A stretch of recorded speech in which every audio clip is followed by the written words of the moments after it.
आज की इस वीडियो में और मेरे इस अनुभवी कथन में आप सबसे बात करती हूँ मेरे उस अनुभव की जो ऊर्जा के रंगों की पहचान करता है और रंगों के रहस्य की खूबसूरती से अवाक भी होता है, पर अपने ही भीतर एक सुचेतता को जन्मते भी देखता है।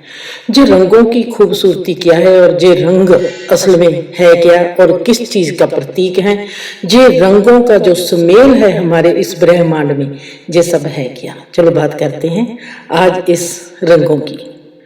मैं आज सिर्फ ये तो कह नहीं सकती कि मेरा आज का ही दिन बहुत ही अद्भुत है, बहुत ही खूबसूरत है, बहुत ही निराला है। मैं ये नहीं कह सकती क्योंकि आज जिस जीवन में से मैं गुजर रही हूँ, जिस जीवन का हर पल ही बहुत खूबसूरत है, बहुत ही अद्भुत है और बहुत ही अपने आप में अजोका और निराला है। आज है दिन शनिवार और तारीख है अगस्त 10 और सुबह के बजे हैं 4:37 लॉस एंजल्स में। मेरा आज का जो शून्यता का अनुभव है जो मेरी चुप को ही गहरा नहीं करता और मुझे भी चुप से भी गहरा खाली करता है। आज मुझको मेरे गहरे खालीपन में सिर्फ खाली स्पेस की तरह मेरा एहसास मुझको दिखाई देता है और मैं सब कुछ कर सकती हूँ। मुझको ये दिखाई देने लगा है कि मैं जैसे सब चीज को हिला सकती हूँ। जीवन में मुझको एक पल वो भी मिला था जब मुझको दिखाई देने लगा था कि मैं सेंटर में हूँ और कहीं पर भी मैं देखती थी जैसे छोटी उम्र में ऐसे लगता था कि अगर मैं नान के घर हूँ तो चंद्रमा मेरे साथ वहां पर भी पहुंच जाता है, मैं बुआ के घर जाती हूँ तो चंद्रमा मेरे पास वहां पर भी पहुंच जाता था। ऐसे लगता था कि जैसे चंद्रमा को परमात्मा ने किसी ने मेरे लिए ही बनाया है, कहीं पर भी मैं जाती हूँ तो चंद्रमा वहां पर होता है। ऐसे लगता था कि किसी ने चंद्रमा को मेरी रखवाली करने के लिए भेजा है। ये था बचपन। और एक वक्त ऐसा भी था कि जब मुझको ऐसे लगने लगा कि मैं कहीं पर भी जाती हूँ मैं सेंटर में हूँ। मैं जैसे जे तमाम क्रिएशन के मैं सेंटर में हूँ, जैसे मैं कहीं से भी शुरू करूं मैं सेंटर में हूँ। हर इंसान सेंटर में है। वो कैसे सेंटर में है, बड़ा ही अजोका और बड़ा ही अद्भुत ये अनुभव था जब दिखाई देने लगता है कि हम हर इंसान इस यूनिवर्स के सेंटर में है। और अगर हम सब ही इस सेंटर में हैं तो इस यूनिवर्स का असली सेंटर क्या है। अगर मैं अमेरिका में बैठी सेंटर में हूँ और एक इंसान जैसे रवि है, देवेंद्र है, वो इंडिया में बैठे सेंटर में है, इंडिया भी सेंटर है, अमेरिका भी सेंटर है, इटली भी सेंटर है। अगर तमाम संसार सेंटर है, अगर गैलेक्सी सेंटर है, अगर चंद्रमा सेंटर है, तो ये सब सेंटर ही है, तो इसका सरफेस कहाँ है। मेरे लिए बहुत ही अजीब सा एहसास था। कभी मैं बेड पर ऐसे लेटती थी, कभी मैं अपने कमरे में जाकर लेटती थी, कभी मैं लिविंग रूम में जाकर लेटती थी। वो जो एक्सपीरियंस था सेंटर में होने का वो बहुत ही निराला था। और उसके साथ जैसी बातचीत होती थी, हर चीज में, खाली स्पेस में, शून्यता में, मौन में, बहुत ही अद्भुत और बहुत ही जादू भरा ऐसा लगता था कि मैं किसी जादू में खड़ोती हूँ और मैं खुद ही अपने आप में एक जादू हूँ। और आज का जो ये अनुभव है, इस जहाँ पर ये दिखाई देने लगा है कि ये सब ही शाश्वत रूप है और जहाँ पर कोई भी जन्मता नहीं और ना ही कोई मरता है। अगर जहाँ पर कोई जन्मता नहीं, अगर कोई जहाँ पर मरता भी नहीं है, तो जो मैंने देखा है मेरे बापूजी कहाँ गए।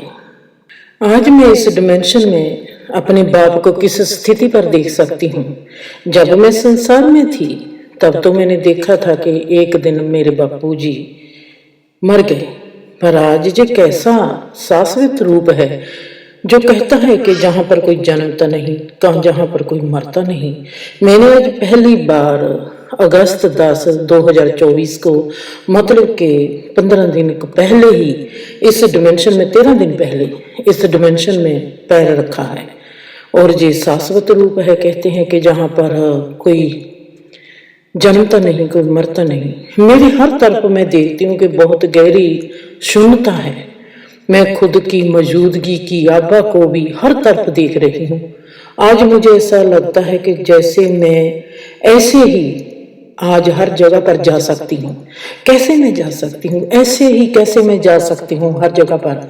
एक वो था जब मुझको दिखाई देता था कि चंद्रमा वहां पर ही पहुंच जाता है जहां पर मैं जाती हूँ। वो मेरा बचपना था, क्योंकि मुझको पता नहीं था। फिर मेरे को वो दिखाई देने लगा कि मैं सेंटर में हूं, हर चीज सेंटर में है। पहले तो दिखाई देने लगा कि मैं सेंटर में हूं। जब मैंने अपने आप को सेंटर में देखा, फिर मेरा वो पीरियड ऐसा चला कि हर चीज सेंटर में दिखाई देने लगी। अगर जो ब्रह्मांड सेंटर में है, ब्रह्मांड की हर चीज अपने सेंटर में है, वो कौन सी चीज है जो सेंटर में है? अगर मैं अमेरिका में बैठी सेंटर में हूं, अगर रवि इंडिया में बैठा सेंटर में है, अगर कोई चंद्रमा पर जाकर देखता है कि वो सेंटर में है, तो ये जो हमारा ब्रह्मांड है, अगर ये एक सेंटर ही है तो इसका सरफेस क्या है? मेरे लिए वो सवाल था। आज फिर मैं एक ऐसे डिमेंशन में हूं जो मुझको दिखाई देता है, जो मुझको कहने लगा है कि जहां पर तो कोई मरता ही नहीं, देख हर चीज वहां पर ही पड़ी है। तू कहां जाना चाहती है जहां पर ना कोई जन्मता है ना कोई मरता है? चाहे हमने लाख गीता पढ़ी हो, चाहे हमने लाख वेद शास्त्र, गुरु ग्रंथ साहब, कुरान पढ़ी हो, पर जब तक हमारे में ये अनुभव नहीं पैदा होता, हम उस चीज को देखते नहीं, उस चीज को जानते नहीं, हम उस चीज को मान कैसे सकते हैं? मेरे में तो ये नहीं आता है कि मैं किसी चीज को मानती हूँ। जब मैं जानती नहीं तो मैं मानूंगी कैसे उस चीज को?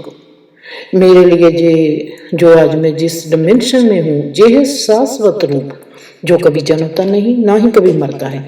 मैंने आज पहली बार इसमें दाखिला लिया है। आज है अगस्त 10, 2024। टाइम है सुबह के 4:37। मैं देखती हूँ कि मैं हर जगह पर जा सकती हूँ। मैंने अभी और अभी आज ही इस शून्य स्पेस में दाखिला लिया है। मतलब शून्य मतलब स्पेस। आगे तो मैं बात करती हूँ शून्य, वो स्पेस है, वो शून्य है, वो खालीपन है, वो मौन है। ये 4 स्टेजेस हैं। आज मैं कहती हूँ शून्य स्पेस में दाखिला लिया है। और अभी मेरे में जो सवाल खड़ा हो गया है कि ये डिमेंशन चाहे बहुत ही खूबसूरत है, अभी मैंने इसमें कदम डाला है, मेरे में सवाल आ गया, चाहे ये डिमेंशन बहुत ही खूबसूरत है पर ये मेरे लिए नहीं है। मतलब क्या है कि ये मेरे लिए नहीं है? अभी तो मैंने कदम डाला है, अभी तो मैंने देखा ही नहीं तो इसमें क्या होता है क्या नहीं है। हाँ, मुझको जो पता चल गया कि ये शाश्वत रूप है जहां पर कोई भी जन्मता नहीं, जहां पर कोई भी मरता नहीं, और मैं जहां पर कहीं भी कैसे भी आ जा सकती हूँ। पर मेरे मुझे सवाल कहाँ से आ गया? क्योंकि जहां पर मेरे में जो सवाल आया, चाहे खूबसूरत है पर मेरे लिए नहीं है। क्योंकि जहां पर मैं क्या कर सकती हूँ और कैसे संसार को, इंसान के मन को, जीव के जीवन को सरलता से बदला जा सकता है। चाहे मैं इस डिमेंशन में देख रही हूं कि कैसे रूप रंग आकार अपना इमेज बनाता है, वो रूप कैसे अपने आप को ढालता है, वो एनर्जी कैसे देखती है, वो एनर्जी की तरंगे कैसे बदलती है, और वो कैसे रंगों में ढलती है, और वो फिर कैसे रूप रंग आकार में बदलती है, सब दिखाई देता है। पर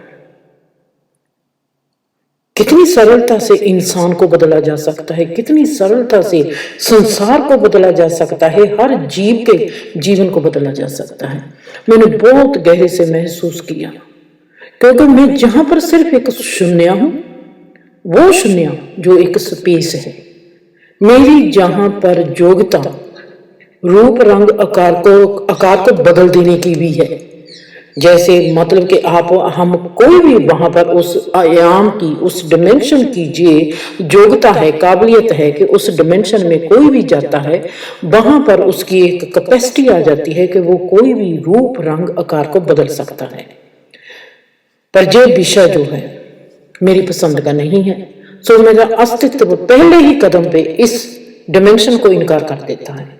जैसे मैंने पहली बार जब मौन में अपने भीतर मौन को महसूस किया था और मैं देखती थी कि मैं मौन के डिमेंशन में चली गई हूँ, जब मैंने वहां पर देखी थी टेलीपैथी के साथ जब मैं रूबरू हुई थी, मैंने देखा था कि टेलीपैथी क्या होती है और टेलीपैथी हम कैसे कर सकते हैं। मेरा सबसे पहला टेलीपैथी का जो एक्सपीरियंस था, जो मैंने अपना तजुर्बा करना था, वो था दर्शन के साथ। फिर उसके साथ मेरी दोस्त है रूपा, उसके साथ फिर मेरी एक दोस्त है कमलेश, उसके साथ। वहां पर जब मैं मौन में दाखिल हुई थी, मौन में जो हम सुनते हैं अष्टसिद्धि और नवनिधि, वो उस डिमेंशन की प्रॉपर्टी है।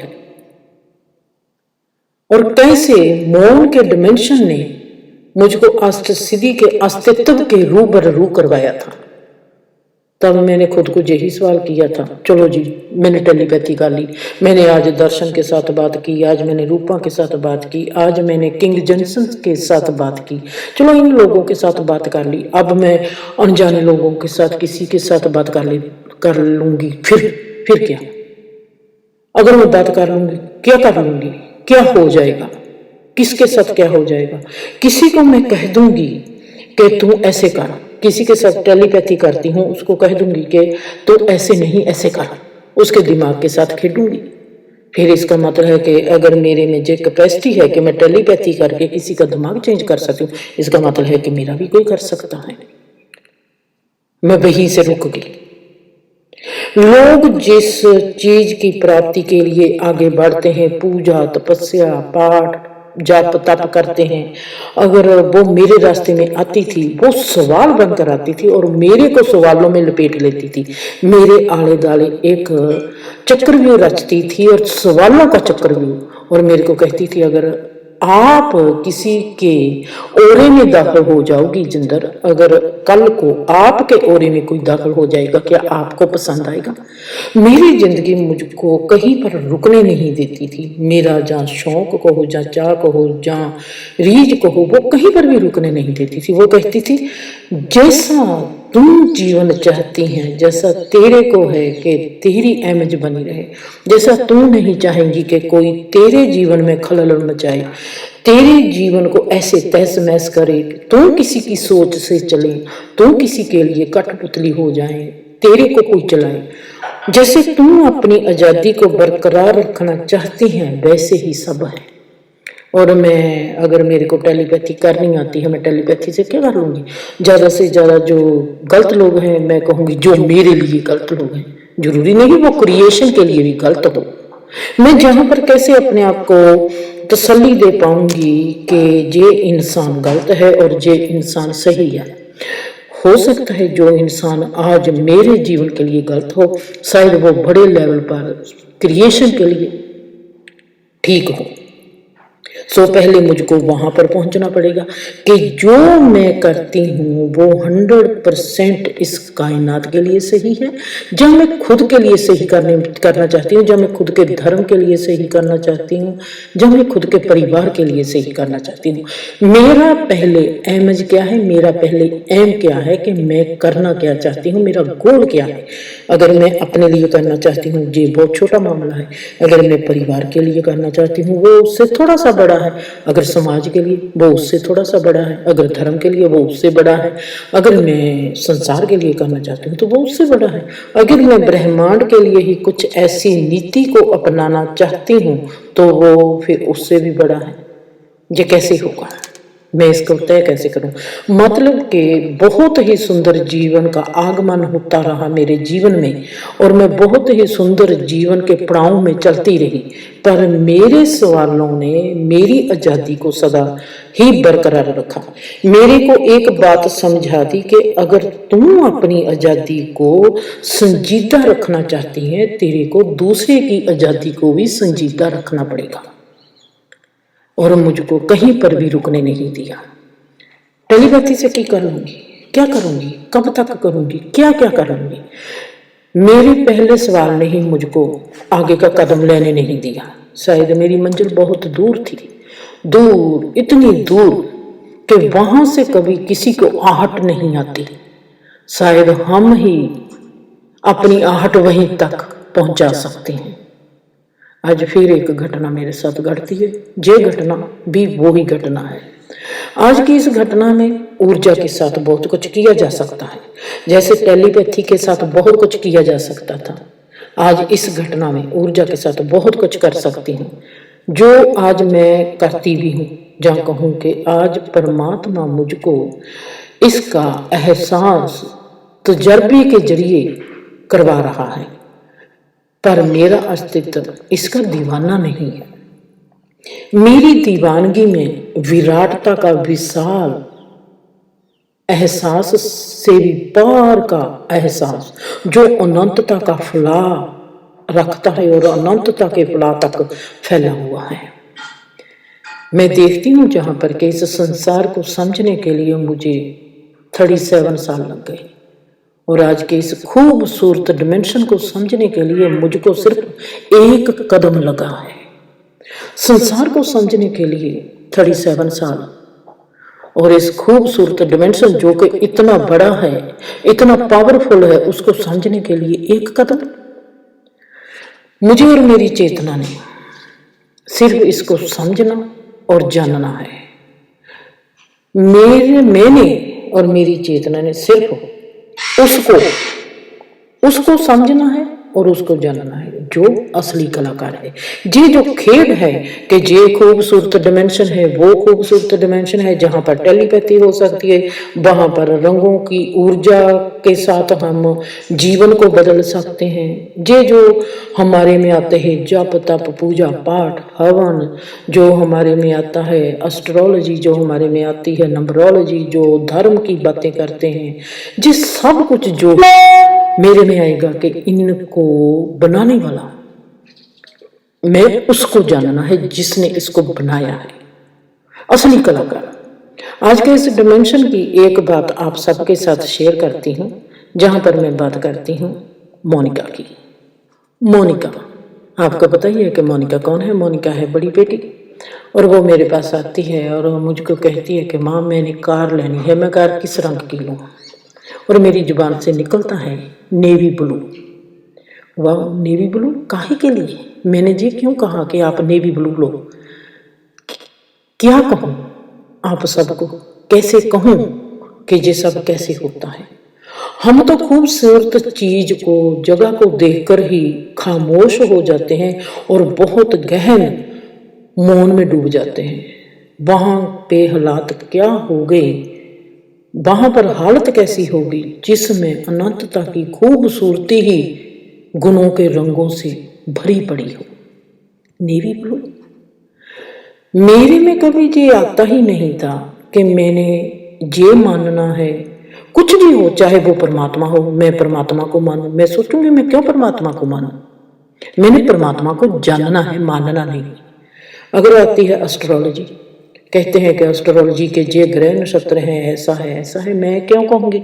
मैं कहूंगी मैंने एस्ट्रोलॉजी को जानना है कि जिस भी ऋषि मुनि ने जे एस्ट्रोलॉजी बनाई है, उसके दिमाग का ढांचा, उसने इस कायनात को कैसे देखा, उसने इस चीज को कैसे जाना, मैंने भी वो जानना है।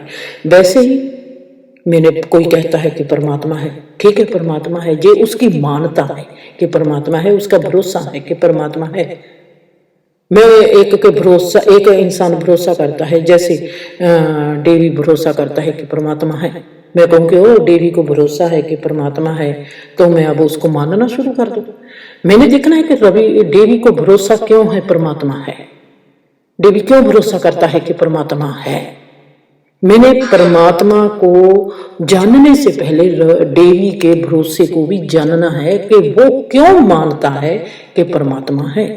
मैंने परमात्मा को जानना है। परमात्मा किसको कहते हैं मैंने जो समझना है। ग्रह नक्षत्रों को कैसे लिखा किसी ने, क्यों लिखा, ऐसे ही तो किसी ने लिख नहीं दिया। मेरे में मानने का तत्व गायब है, मेरे में सिर्फ जानने का तत्व है, और मैं जानने के तत्व से ही प्रकट हुई हूं। क्योंकि मैंने देखा है, जब मैं छोटी होती थी मैं कहती थी इस संसार को किसने बनाया, सब कहते थे परमात्मा को। फिर मैं कहती थी वो परमात्मा कौन है, कहाँ है, मुझको कहाँ मिलेगा। मेरे में जानने की जो जिज्ञासा थी वो बहुत आज तक प्रबल है, जो मेरे को कहीं पर भी रुकने नहीं देती। कितना भी सुंदर मेरे जीवन का पड़ाव हो, कितना भी सुखी हो, कितना भी खुशबूदार हो, कितना भी खूबसूरत हो, पर मैं रुकने वाली नहीं। क्योंकि जो चीज को बनाने वाला है, खूबसूरती से भी पार खूबसूरती, एहसासों से भी पार एहसास, समय वक्त से भी पार वक्त, अनंतता से भी पार अनंतता का फला, उस अनंतता के फला से भी पार जो फला जिसके भीतर है जिसको, वो क्या है।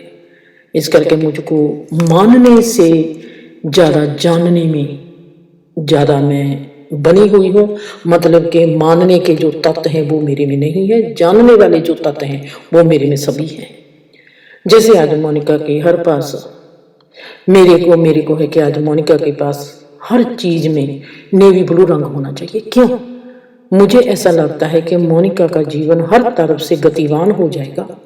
जब मैं गहन मौन की गहरी घाटी में उतरती हूँ, वहां पे मैं देखती हूँ कि मोनिका इस रंग से संतुष्ट हो रही है और इस रंग से ही वो कामयाब होगी।